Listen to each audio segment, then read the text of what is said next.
Hello दोस्तों, नमस्कार, नमस्ते। टारगेट विद एग्ज़ाम पे आपका स्वागत है।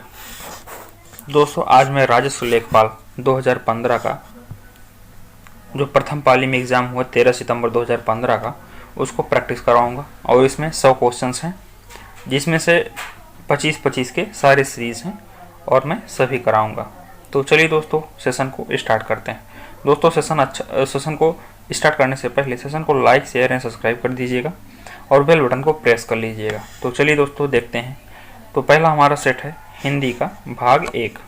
तो पहले हम हिंदी देख लेंगे। तो चलिए देखते हैं।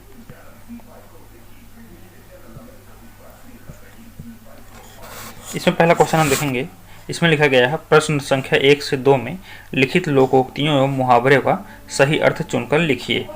इसमें पहला क्या है क्वेश्चन, खिसियानी बिल्ली का खंभा नोचें। तो इसमें क्या हो जाएगा, अपनी शर्म छिपाने के लिए व्यर्थ झुझलाहट। जैसे कोई व्यक्ति जो खिसिया जाता है तो वो फालतू में एकदम गुस्से में आ जाता है कोई किसी बात बोलने पर, तो उसी को बोलते हैं हम लोग खिसियानी बिल्ली खंभा नोचे। आगे देखेंगे।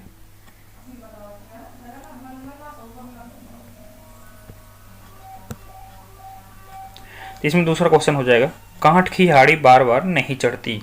तो इसमें क्या हो जाएगा, छल कपट का व्यवहार हमेशा नहीं चलता।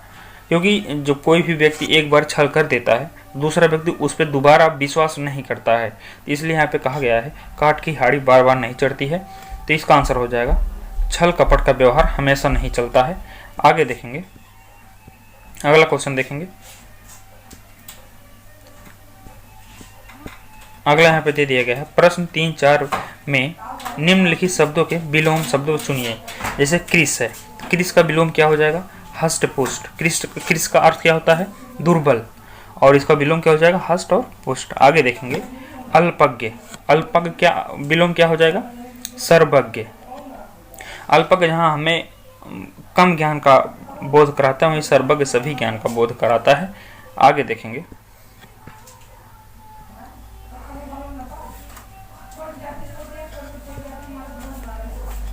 इसमें से खूंटी लिखा है, खूंटी शब्द का बहुवचन बताइए। तो इसमें हो जाएगा खूंटियाँ, खूंटियाँ ये बहुवचन हो जाएगा।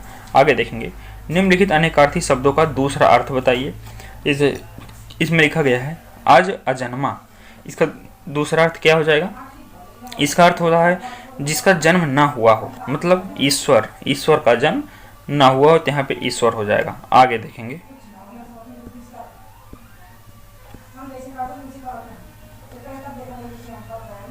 अब आगे देखिए, निम्नलिखित में से कौन सा शब्द वर्तनी की दृष्टि से शुद्ध है। इनमें से कौन सा शुद्ध है, इसमें चुनना है। इसमें पहला हो जाएगा प्रतिनिधि, यही वाला ऑप्शन शुद्ध माना जाएगा। आगे देखेंगे।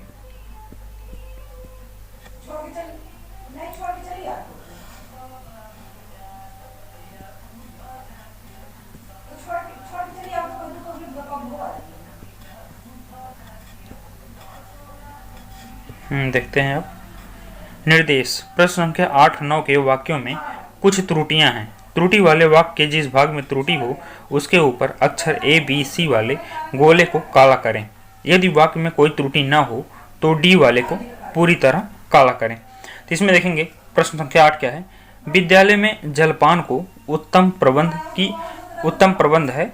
इसमें कोई त्रुटि नहीं। इसमें बताइए कौन सा एरर है। तो यहाँ पे ही हो जाएगा, विद्यालय में जलपान का, यही पे यहाँ पे एरर हो जाएगा। को के स्थान पर का रहेगा, तो ये वाक्य शुद्ध हो जाएगा। आगे देखेंगे। मुझे रेलगाड़ी में यात्रा करना अच्छा लगती है। कोई त्रुटि नहीं है। तो इसमें क्या हो जाएगा, यहाँ लगती नहीं होगा, लगता हो जाएगा। तो इसलिए इसमें ये एरर हो जाएगा।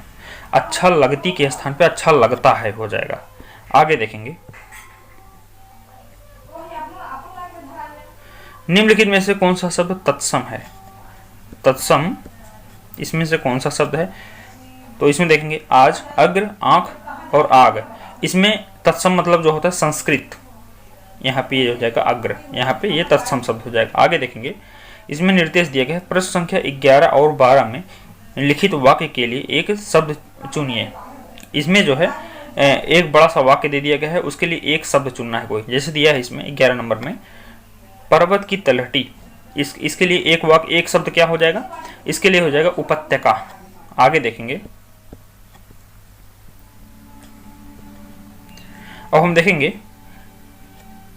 कंजूसी से धन व्यय करने वाला, तो इसमें क्या हो जाए कृपण। जो कंजूसी से धन व्यय करे उसे कहते हैं कृपण। आगे देखेंगे, इसमें निर्देश दिया दूसरा, प्रश्न संख्या 13-14 के वाक्य में आए रिक्त स्थानों की पूर्ति करें। अब हमें रिक्त स्थान को पूर्ति करना है, तो इसमें क्या हो जाएगा, पहला क्वेश्चन देखेंगे, उसका हृदय इतना कोमल है कि मित्र तो क्या वह अपने डांट को चोट नहीं पहुंचा सकता। मतलब वो इतना कोमल है तो मित्र तो क्या, वो अपने शत्रु को भी, यहाँ पे शत्रु हो जाएगा कि शत्रु को चोट नहीं पहुंचा सकता। आगे देखेंगे, अगला क्वेश्चन देखेंगे, देश रक्षा के लिए प्रत्येक नागरिक को डांट रहना चाहिए। देश रक्षा के लिए प्रत्येक नागरिक को कैसा रहना चाहिए, तो ये हो जाएगा उद्धत रहना चाहिए। आगे देखेंगे, अरविंद शब्द का पर्यायवाची शब्द बताइए। अरविंद शब्द का पर्यायवाची क्या हो जाएगा, इसमें हो जाएगा कमल, और इसके और पर्यायवाची जलज, पंकज, नीरज, तोयज, ये सब हो जाएंगे। आगे देखेंगे, निर्धन में कौन सा संधि है। यहाँ पे निर्धन में कौन सा संधि ये बताना है, तो इसमें हो जाएगा विसर्ग संधि, क्योंकि इसका जो विसर्ग हम करेंगे, जब इसका जब विच्छेद करेंगे तो निधन धन हो जाता है, निर्धन। आगे देखेंगे,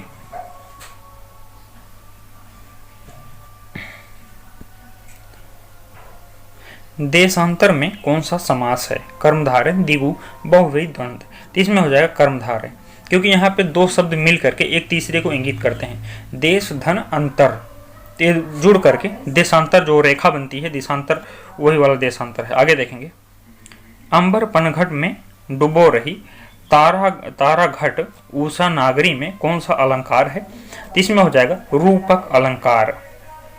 आगे देखेंगे,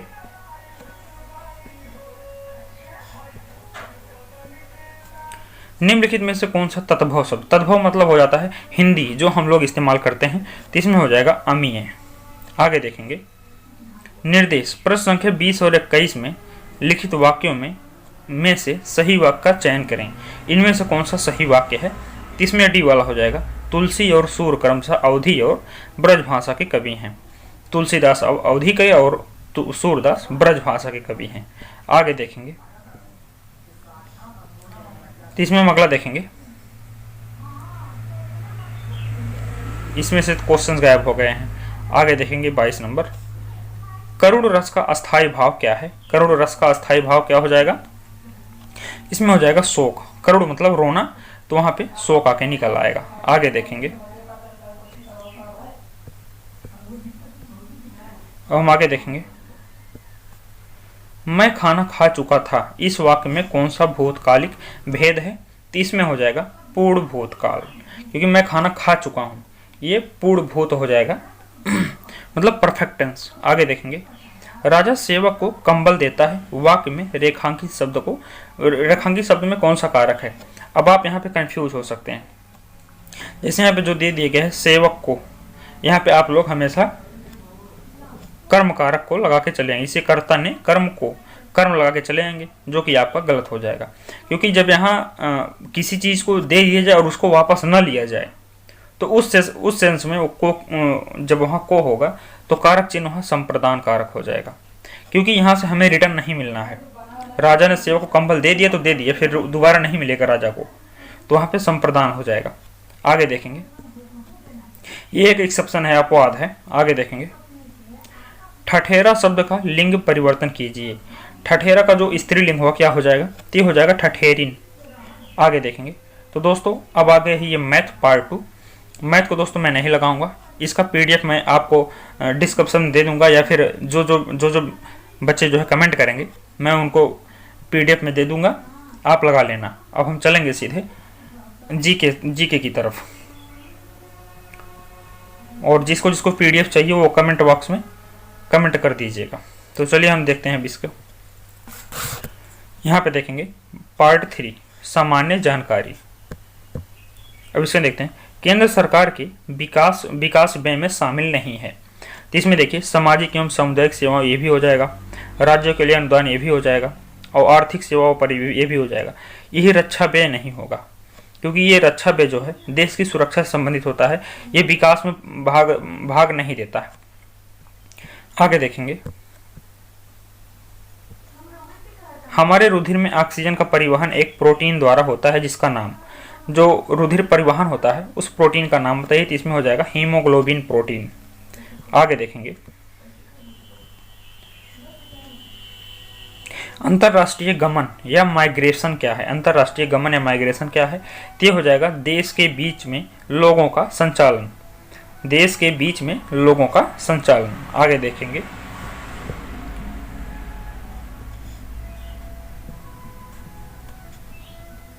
और हम देखेंगे सॉफ्टबैंक, डाटा और फॉक्सकॉन टेक्नोलॉजी ग्रुप ने एक संयुक्त उपक्रम ESBG क्लीन टेक बनाया है, जो ग्रीन एनर्जी प्रोजेक्ट में 10 वर्षों में लगभग $20 बिलियन का निवेश करेंगे। तो इसमें हो जाएगा भारतीय इंटरप्राइजेस। ये जो है 2015 का बात है। आगे देखेंगे, नेपाल भूकंप त्रासदी के दौरान भारत सरकार द्वारा संचालित किए गए बचाव कार्य या रेस्क्यू ऑपरेशन में कौन सा नाम दिया गया था? तो हो जाएगा ऑपरेशन मैत्री। जो नेपाल भूकंप आया था बहुत खतरनाक, पूरा नेपाल एकदम तहस नहस हो गया था, तो उसमें भारत ने मैत्री कार्यक्रम चलाया था। आगे देखेंगे, लोकसभा चुनाव के लिए उम्मीदवार बनने का न्यूनतम आयु सीमा कितनी है? तो ये हो जाएगा 25 साल। ये तो लगभग सभी लोग जानते होंगे। आगे देखेंगे, 16 अगस्त 1946 को प्रत्यक्ष कार्यवाही दिवस मनाया गया था। किसने मनाया था? तो हो जाएगा मुस्लिम लीग वालों ने। आगे देखेंगे, चौरी चौरा घटना कब हुई थी? तो ये हो जाएगा 5 फरवरी 1922 को। आगे देखेंगे,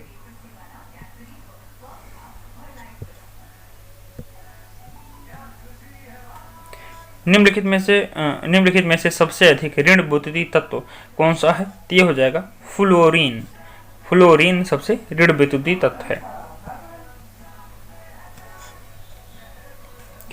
आगे देखेंगे, किस देश ने कोपा अमेरिका 2015 जीता है? तो ये हो जाएगा चिली। आगे देखेंगे,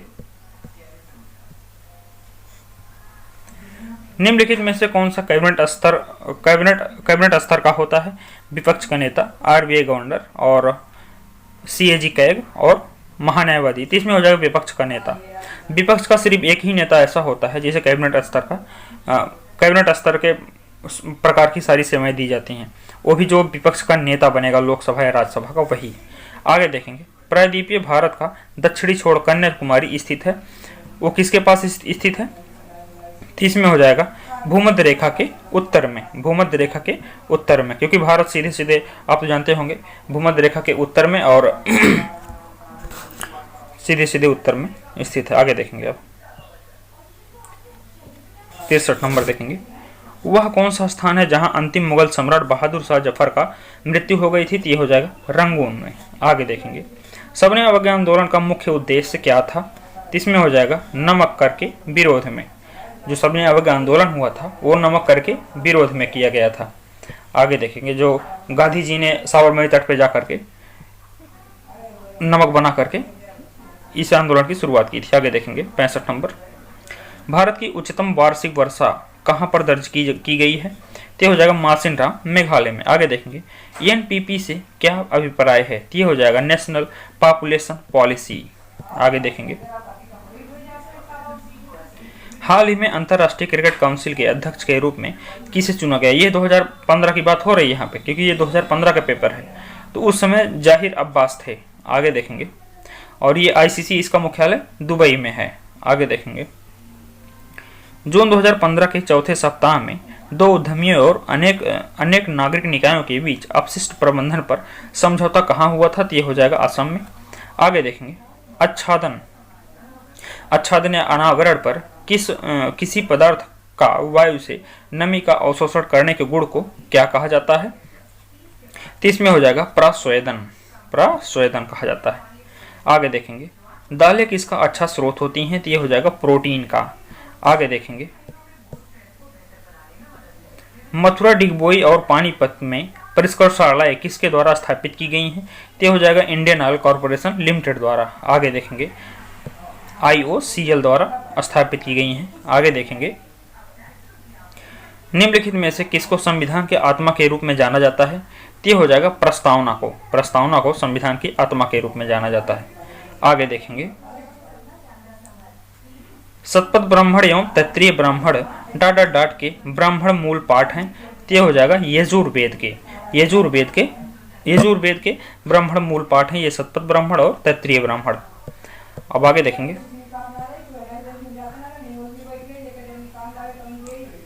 ढालू सड़क पर पत्थर लुढ़काना ऊर्ध्व ऊपर की ओर से उठने से अधिक आसान होता है, क्योंकि इसमें हो जाएगा पत्थर को लुढ़काने में किया गया कार्य उसे उठाने की अपेक्षा कम होता है, क्योंकि आप उठाओगे और लुढ़काना है तो केवल एक बार ऐसे धक्का दे दी चला गया नीचे, और उठाने में पूरा प्रेशर से नीचे से ऊपर उठाना पड़ता है, तो उसमें ज्यादा कार्य करना पड़ता है। आगे देखेंगे। अगर निम्नलिखित में से कौन सी समिति ने मूल कर्तव्य को संविधान में सम्मिलित करने का सुझाव दिया है, तो हो जाएगा सरदार स्वर्ण सिंह समिति। ठीक है, आगे देखेंगे। अब हम 4 सेक्शन देखेंगे ग्रामीण विकास का। इसमें देखेंगे स्वच्छ भारत मिशन ग्रामीण के अंतर्गत ग्रामीण क्षेत्रों में शौचालय के निर्माण के लिए नवंबर 2014 में उत्तर प्रदेश ने कितने करोड़ रुपए का प्रावधान किया था 2014 में स्वच्छ भारत मिशन के लिए। इसमें क्या हो जाएगा, इसमें हो जाएगा 685 करोड़ रुपए। आगे देखेंगे। भारत की जनसंख्या 2011 के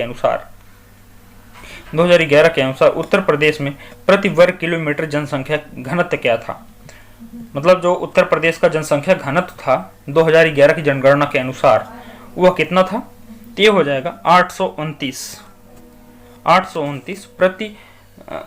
प्रति वर्ग किलोमीटर, मतलब एक किलोमीटर लंबा 1 किलोमीटर चौड़ाई में औसतन 829 व्यक्ति रहते हैं। आगे देखेंगे। राष्ट्रीय ग्रामीण पेयजल कार्यक्रम ENRDWP के अंतर्गत 2022 तक देश में हर ग्रामीण व्यक्ति को उसके घरेलू परिसरों में या उसके घरों से क्षैतिज या ऊर्ध्वाधर दिशा में 50 मीटर की दूरी से कम पर कितने लीटर प्रति व्यक्ति प्रतिदिन पेयजल उपलब्ध होना चाहिए, तो हो जाएगा 70 लीटर प्रति व्यक्ति, मतलब एक व्यक्ति को 70 लीटर प्रतिदिन पानी 50 मीटर के रेंज में मिल जाएगा। आगे देखेंगे। उत्तर प्रदेश में 75 जिलों सहित कितने प्रमुख मंडल हैं, इसमें हो जाएगा 18 प्रमुख मंडल, और ये 18 प्रमुख मंडल का नाम देख लीजिए। आगरा, अलीगढ़, इलाहाबाद, आजमगढ़, बरेली, बस्ती, चित्रकूट, देवीपाटन, फैजाबाद, गोरखपुर, झांसी, कानपुर, लखनऊ, मेरठ, मिर्जापुर, मुरादाबाद, सहारनपुर, वाराणसी। आगे देखेंगे।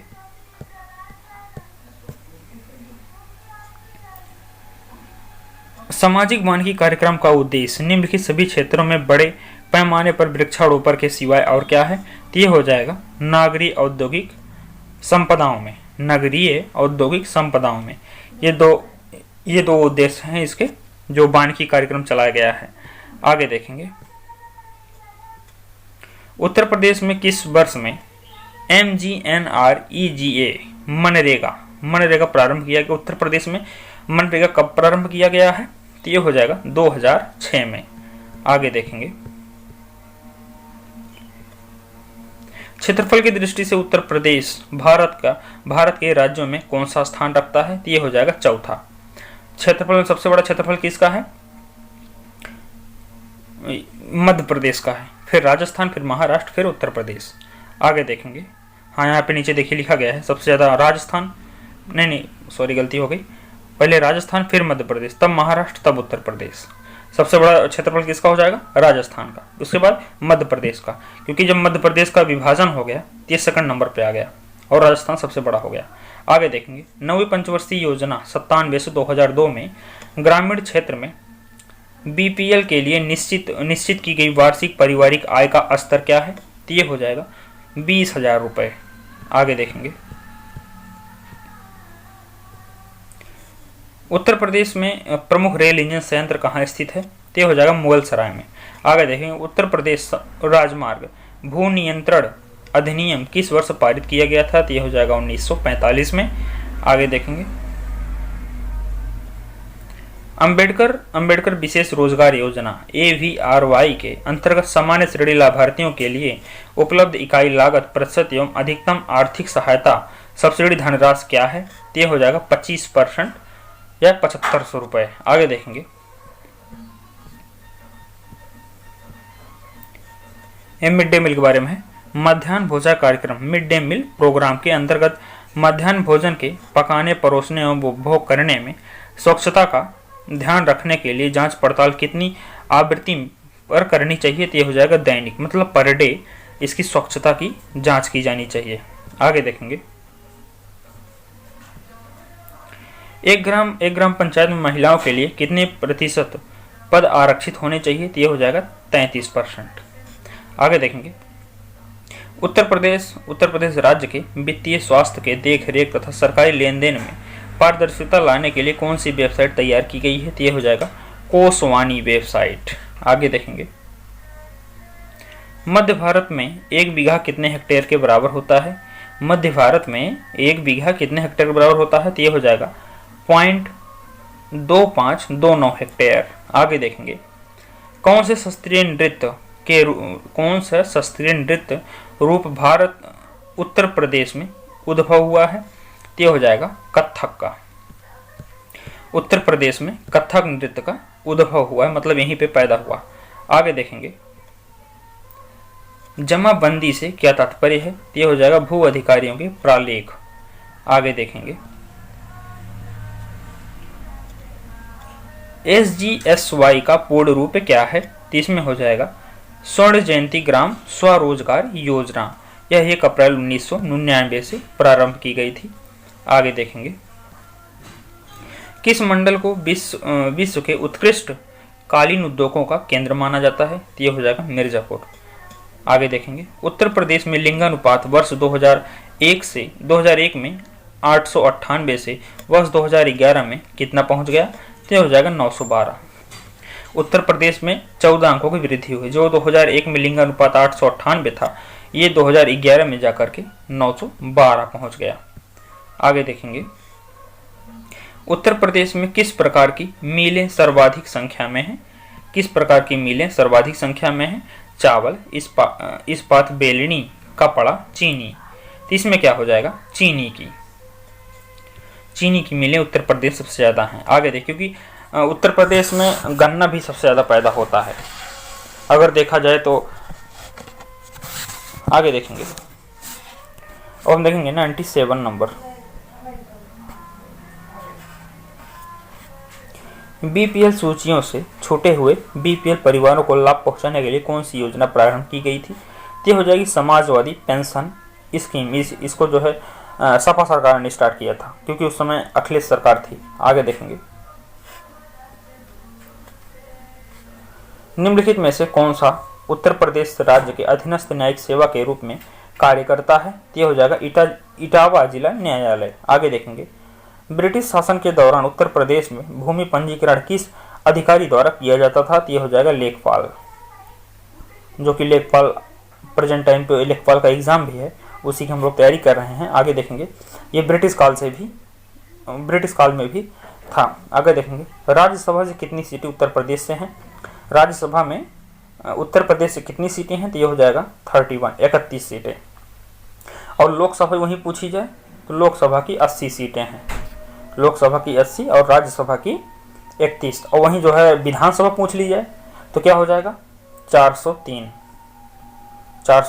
ठीक है। और वहीं विधान परिषद की पूछ ली जाए तो 100। ओके, तो चलिए दोस्तों, ये पूरा सेशन कंप्लीट हुआ।